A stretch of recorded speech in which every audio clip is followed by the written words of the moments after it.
Sa pulsa CCTV ang pananalasa ng malakas na hangin at ulan sa isang barangay sa Dagupan City. MRF at ilang pang kagamitan ang nasira.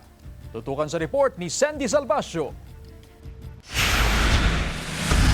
Nakuhanan ng CCTV camera ang pagdaan ng malakas na hangin sa barangay Salisay, Dagupan City alas 3:30 ng hapon kahapon.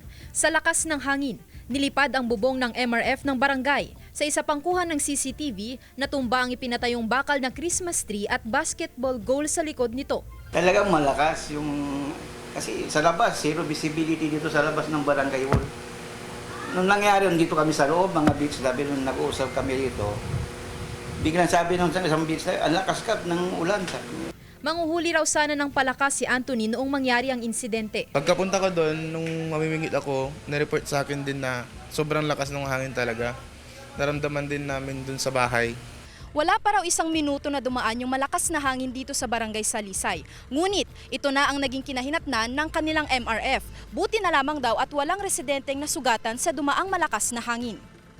Nagsagawa ng inspeksyon ng mga opisyal ng barangay. Wala naman na raw ibang nasira. Pakuha ko na yung mga yero doon na nilipad. Siguro baka magtulong-tulong na lang kami dito, i-repair namin yung kwan. Ayon sa Pag-asa, posible raw na makaranas ng ganitong insidente tuwing may localized thunderstorm. Let's say ngayon, umaaraw, sanghali.